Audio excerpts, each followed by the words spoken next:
बच्चों, good morning. आज हम सीखते हैं data handling. Data handling means है कि हम ग्राफ बनाना सीखेंगे। तो सबसे पहले एग्जाम्पल से सीखते हैं। तो सबसे पहला एग्जाम्पल हमने ले लिया। तो हमने विषय और प्राप्तांक, मान लो कोई स्कूल है, स्कूल में एक बच्चा है और बच्चे को नाम हमने यहाँ पे रमेश ले लिया। ठीक है, तो ये आपको क्या है, एक टेबल में दे रखा है। ठीक है, तो सबसे पहले विषय क्या है हमारे, हिंदी, इंग्लिश, मैथ, साइंस और संस्कृत हो गया। और प्राप्तांक क्या है, जैसे कि हिंदी में इसको 80 नंबर मिला है, इंग्लिश में 70 नंबर मिला है, मैथ में इसको 60 मिला है और साइंस में इसको 65 नंबर मिला है और संस्कृत में इसको 60 नंबर मिला है।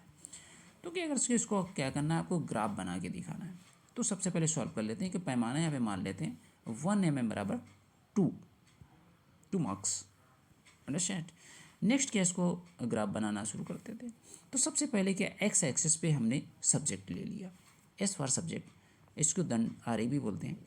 तो एक्स एक्सिस पे हमने क्या ले लिया, इसके ले लिए subject, Hindi, English, math, science, Sanskrit. और वाई एक्सिस पे हमने क्या ले लिया भाई, उसके मार्क्स ले लिए, यानी कि प्राप्तांक हो गए। तो क्या लिया, 10, 20, 30, 40, 50, 60, 70, 80 तक हमने क्या किया, मार्क्स शो कर दिया। अब क्या करते हैं, देखते हैं कि भाई यहाँ पे हिंदी में देख रहे हैं, हिंदी में इसको कितना मार्क्स मिला, तो हिंदी में इसको मिला 80। तो यानी कि ये डाटा हमारा 80 तक जाएगा और 80 तक इसका हमने ग्राफ बना दिया।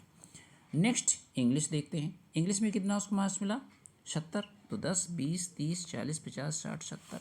तो यानी कि ये कितना है, इसका 70 जा रहा है, 70 पे इसका ग्राफ बन गया। अब तीसरे नंबर में हमारा क्या आता है, मैथ। मैथ में किसको कितने मार्क्स मिले, मैथ में उसको मिल रहे हैं 60, है ना। तो ये लाइन किसकी, 60 के ऊपर। तो ये हमारा ग्राफ क्या कर रहा है, 60 शो कर रहा है। नेक्स्ट हमारा क्या है, साइंस। साइंस में कितना नंबर मिला उसको, 65 मिला, 65। तो क्या करते हैं, यहाँ से 10, 20, 30, 40, 50, 60, यानी कि 60 और 70, 60 और 70 के बीच में ग्राफ जाना चाहिए। तो ये इसका ग्राफ हो गया। और अंत में हमारा संस्कृत है। तो संस्कृत में कितना नंबर मिला, संस्कृत में उसको 60 मिला। तो ये भी 60 के। तो अब यहाँ पे देखते हैं कि ये हमारा जो है आरेखदंड, इसको एक ग्राफ बोलते हैं, ये हमारा कंप्लीट हो गया। और इसमें दो सब्जेक्ट में सेम नंबर हैं, जैसे कि मैथ और संस्कृत में दोनों को सेम नंबर मिले हैं, उनका डाटा भी सेम लाइन पे जा रहा है। तो यहाँ तक तो अगर हमको डाटा अवेलेबल, उसकी हेल्प से हम क्या है, ग्राफ खींच सकते हैं। एक दूसरा एग्जांपल ले लेते हैं। दूसरा एग्जांपल हमारा है कि इसमें तो आपको सिर्फ ग्राफ दिया होगा और ग्राफ की सहायता से क्या करेंगे हम, मार्क्स हो या रन्स हो, जो चीज़ें हैं वो आपको लिखना है। तो हमने यहाँ पे क्या लिया है, यहाँ पे हमने ले लिया, मान के चलो कुछ प्लेयर्स हैं और मैच हमारा है क्रिकेट का।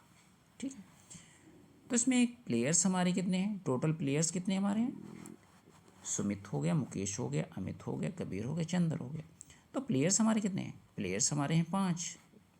तो 5 प्लेयर्स के आपको रन्स दिखाने का प्रयास कर रहा हूँ। तो सबसे पहले हमने ले लिया सुरेश।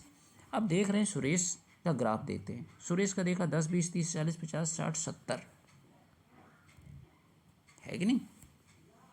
तो सुरेश का ग्राफ कहाँ जा रहा है, 75 पे जा रहा है। यहाँ 70 के ऊपर 75 वो है, तो यानी कि 75 रन्स सुमित को कितना मिल रहा है, 75 रन्स मिल रहा है। कितना मिला, 75 रन्स मिल रहा है।